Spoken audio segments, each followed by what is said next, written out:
Important issues पे बात करने के लिए आपको तकलीफ दी है। हम सब जानते हैं अभी अभी 9 अप्रैल को जम्मू कश्मीर लेजिस्लेटिव असेंबली का बजट सेशन पूरा हुआ। एक लंबे अरसे के बाद जम्मू कश्मीर में चुनाव हुआ था और गवर्नमेंट कॉन्स्टिट्यूट हुई, असेंबली कॉन्स्टिट्यूट हुई। लोगों की बहुत उम्मीदें, आशाएं, अपेक्षाएं नई सरकार के साथ जुड़ी हुई और इसलिए भी ज्यादा अपेक्षाएं जुड़ी क्योंकि चुनावी कैंपेन के दौरान सब पॉलिटिकल पार्टीज अपना मंशूर लेके, अपना मैनिफेस्टो लेके लोगों के बीच में पार्टीज जाती हैं। हम भी गए, इसमें कोई शक नहीं। नेशनल कॉन्फ्रेंस जो आज सरकार में है, उन्होंने भी अपने इलेक्शन कैंपेन के दौरान लोगों के बीच में अपना मंशूर जाहिर किया, अपना मैनिफेस्टो रखा, जिसमें उन्होंने बहुत बड़े बड़े वादे किए थे। उमर अब्दुल्ला साहब ने कहा था कि 200 यूनिट बिजली फ्री देंगे, 10 किलो राशन दे देंगे, 5 लाख नौकरियां दे देंगे, हर घर में गैस सिलेंडर दे देंगे। तो इस प्रकार के वादे करके जम्मू कश्मीर के लोगों को गुमराह करके मेजॉरिटी में सीट्स लाई और कश्मीर में विशेषकर और भी ख्वाब दिखाए और भी स्वप्न दिखाए कि 370 आर्टिकल को वापस लाएंगे। सो कॉल्ड जो यहाँ के पत्थरबाज हैं, सो कॉल्ड ये उनको पॉलिटिकल प्रिजनर्स बोलते हैं, उनको जेलों से वापस लाएंगे। इस प्रकार के लोक लुभावने वादे करके कश्मीर की जनता को गुमराह करके मेजॉरिटी सीट्स नेशनल कॉन्फ्रेंस ने लाई और सरकार बनाई। अब सरकार को बने हुए इस 16 अप्रैल को 6 महीने हो जाएंगे। इन 6 महीनों में यदि हम देखें, अगर हम देखें तो 2 असेंबली सेशंस हुए। एक बहुत शॉर्ट था, 3-4 दिन का, और बजट सेशन लगभग 20-25 दिन का रहा। कहीं पे भी नेशनल कॉन्फ्रेंस ने जो वादे किए थे इन दोनों सेशंस के दौरान या इन 6 महीनों के इनके कार्यकाल के दौरान कोई भी एक भी चीज रिफ्लेक्ट नहीं हो रही। बजट में भी और नॉर्मल गवर्नेंस में कहीं पे भी कोई वादा रिफ्लेक्ट नहीं हो रहा। हद तो तब हुई जब इन्होंने डेली वेजर्स के साथ मजाक किया, क्योंकि यही चिल्ला रहे थे डेली वेजर्स को हम रेगुलर करेंगे। मजाक तो तब हुआ जब उन्होंने केवल AAY अंत्योदय अन्न योजना के तहत जम्मू कश्मीर में जो फैमिलीज रजिस्टर्ड है, सिर्फ उनको प्रधानमंत्री सूर्य मित्र मुफ्त बिजली योजना के तहत 200 यूनिट बिजली देने का वादा किया। वो योजना केवल 2 साल की है, ये मैं आपको स्पष्ट करना चाहता हूं। और उमर अब्दुल्ला साहब कहते हैं कि हमने 5 साल में बिजली देनी है। भाई योजना ही केंद्र सरकार की 2 साल की, आप 5 साल से कहां से दोगे 5 साल के लिए? और AAY में मैक्सिमम 2-3 मेंबर हैं फैमिलीज में, उनको ऑलरेडी 35 किलो राशन केंद्र सरकार दे रही है। तो आप कहां किसको दे रहे हो? जिसमें 4 मेंबर हैं उसमें केवल आप 5 किलो बढ़ा रहे हो, वो भी धोखा। महिलाओं को फ्री बस सर्विस, लेकिन साथ में 7% किराया भी बढ़ा दिया, साथ में पेट्रोल को 1 रुपया सम पैसा बढ़ा दिया, साथ में डीजल को 2 रुपया सम पैसा बढ़ा दिया। तो मेरे कहने का एक तात्पर्य है, रूटीन गवर्नेंस और असेंबली का बजट सेशन, ये जम्मू कश्मीर नेशनल कॉन्फ्रेंस की, गवर्नमेंट की फेलियर को उजागर करता है, लोगों के साथ धोखा उजागर करता है, लोगों के साथ फरेब जाहिर करता है, जिसका मैं बहुत अफसोस है, जिसका मैं बहुत खेद है। मैं कहता हूं कि इंतहा तब हुई जब इन्होंने पहली बार जम्मू कश्मीर की असेंबली के इतिहास में, हिस्ट्री में, सरकार खुद ही सदन को नहीं चलने दे रही। स्पीकर आपका और आप ही नहीं चलने दे रहे हो, सरकार आपकी, आप ही नहीं चलने दे रहे हो। तो पहली बार एक ड्रामा वक्फ अमेंडमेंट बिल के विरोध में 3 दिन इन्होंने सदन न चलने दिया। क्यों?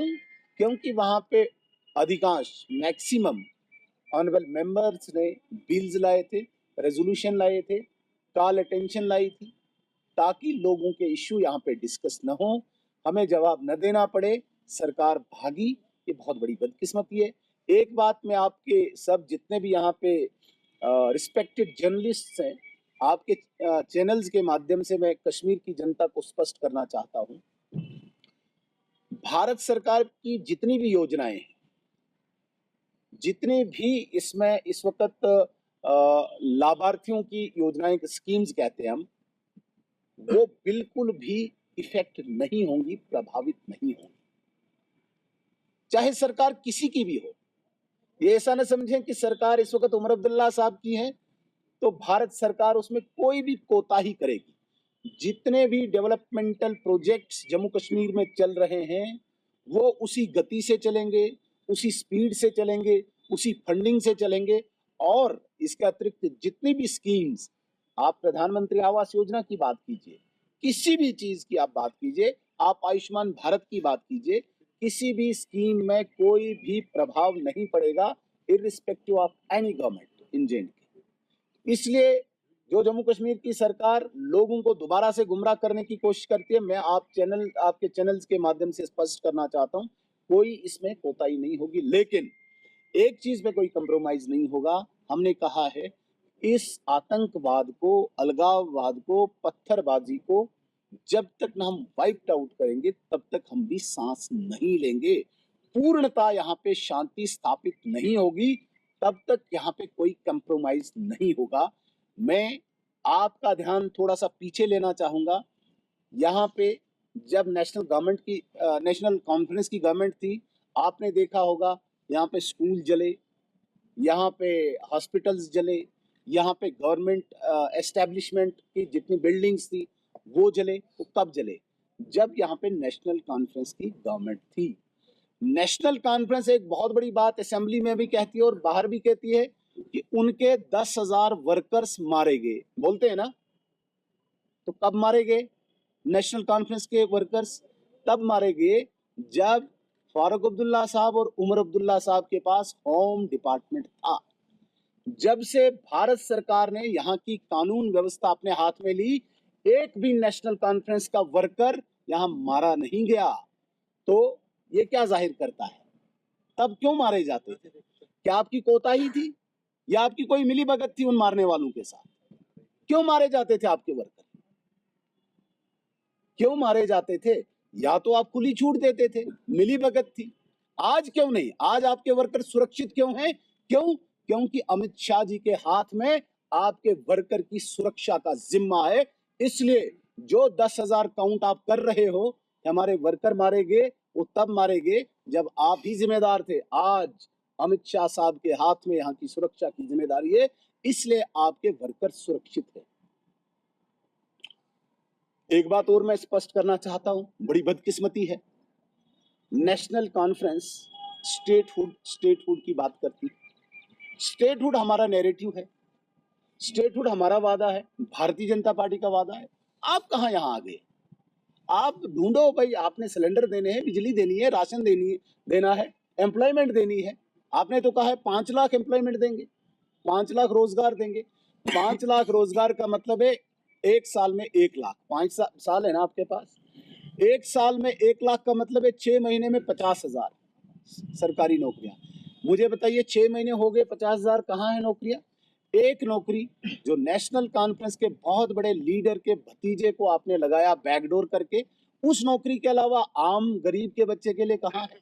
बताइए मुझे। तो मेरे कहने का मतलब है इस हालात के जिम्मेदार नेशनल कॉन्फ्रेंस है। और आज जो हालात सुधरे हैं, आज यहाँ पे कोई हड़ताल नहीं है, आज यहाँ पे कोई कैलेंडर नहीं है, आज यहाँ पे कोई पत्थरबाजी नहीं है, आज यहाँ पे गरीब पेरेंट्स खुशी से अपने बच्चे को स्कूल भेजता है।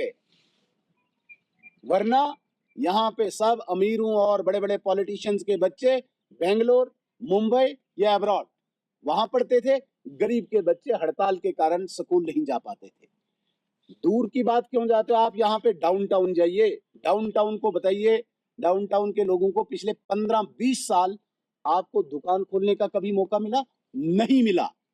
आज जब से अमित शाह और नरेंद्र मोदी जी के हाथ में यहाँ की सुरक्षा का जिम्मा है, डाउनटाउन आज फल फूल रहा है। आज वहां पे स्कूल खुल रहे हैं, आज वहां पे बिजनेस एस्टेब्लिशमेंट फ्लोरिश हो रहा है। ये क्यों? क्योंकि अमित शाह जी के हाथों में यहाँ की सुरक्षा का जिम्मा है। जब आपके पास होम डिपार्टमेंट था तब डाउनटाउन क्लोज होता था, तब यहाँ पे पत्थरबाजी होती थी, तब कोई स्कूल नहीं खुलता था, तब कोई दुकान नहीं खुलता था। यासीन मलिक बाहर था, मैसूमा बंद रहता था। आप जरा रिकॉर्ड निकालिए, जब तक यासीन मलिक बाहर था मैसूमा में एक भी दुकान नहीं खुली, हड़ताल। उसको उसकी जगह पहुंचाया गया, आज मैसूमा फ्लोरिश हो रहा है, आज वहां की दुकानें फल फूल रही है, आज वहां का बिजनेस फल फूल रहा है। तो ये क्या दर्शाता है? ये दर्शाता है कि नेशनल कॉन्फ्रेंस ने कभी भी कश्मीर की शांति के लिए कोई प्रयास नहीं किया। और आज भी हम स्पष्ट करना चाहते हैं, बड़ी बदकिस्मती की बात है कि जिन एमएलएज को बिजली, पानी, सड़क, स्कूल, अस्पताल के लिए आपने यहाँ से असेंबली में भेजा, वहां पे वो नेशनल कॉन्फ्रेंस के एमएलए नारे तकबीर अल्लाहू अकबर का नारा देते। इसलिए भेजा था तुमको? ये जामिया मस्जिद है कोई असेंबली? वहां पे नारे देने के लिए क्या करना चाहते हो? प्रवोक करना चाहते हो? गुमराह करना चाहते हो? ये भारतीय जनता पार्टी के विधायक हैं जो अनुशासित हैं, जो संयमित हैं। वरना ऐसी चीजों से तो कभी भी रिलीजियस एक डिवीजन पैदा हो सकता है कहीं पे भी। ये पहली बार जम्मू कश्मीर के असेंबली के इतिहास में पहली बार हुआ जब नेशनल कॉन्फ्रेंस जो नारे जामा मस्जिद में लगने चाहिए वो नारे असेंबली में दे रहे हैं। वो कॉन्स्टिट्यूशन का मंदिर है, वो कोई रिलीजियस बुक वहां नहीं चलानी है, वहां पे संविधान चलेगा। नारे तकबीर अल्लाहू अकबर वहां नारे देने की जगह नहीं है। जब हमारी गवर्नमेंट पीडीपी के साथ थी, मुफ्ती साहब चीफ मिनिस्टर बने थे, उस वक्त भी मुफ्ती साहब ने पहला काम किया था, मसरत आलम जो एक सेपरेटिस्ट लीडर था उस वक्त का, उसको रिहा करने की एक पहल की थी। हमने विरोध किया था, ऐसे व्यक्ति को बिल्कुल रिहा नहीं करना। आपने देखा होगा उस वक्त के वीडियोस भी लाएंगे, यूं ही मसरत आलम बाहर आया तो यही नेशनल कॉन्फ्रेंस के वर्कर स्ट्रीट्स में, गलियों में नारे तकबीर अल्लाहू अकबर के नारे लगाने लगे। 1989 में जब कश्मीर में एक्सोडस हुआ कश्मीरी पंडित्स का, यहाँ से भगाए गए, तब इन्हीं के वर्कर गलियों में, चौक चौराहों पे नारे तकबीर अल्लाहू अकबर के नारे देते थे। तो ये क्या दर्शाना चाहते हैं? क्या ये लेजिस्लेटिव असेंबली को जहाद का अखाड़ा बनाना चाहते हैं? लेजिस्लेटिव जहाद छेड़ना चाहते हैं? तो इस प्रकार की किसी भी गतिविधि को भारतीय जनता पार्टी कभी भी एक्सेप्ट नहीं करेगी।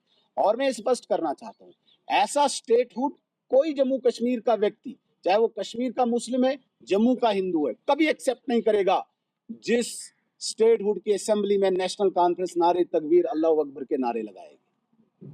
यहाँ का जम्मू कश्मीर का बाशिंदा चाहेगा, चाहे वो कोई भी इलेक्टेड रिप्रेजेंटेटिव हो, वो वहां पे बिजली, पानी, सड़क, स्कूल, अस्पताल, राशन की बात करे।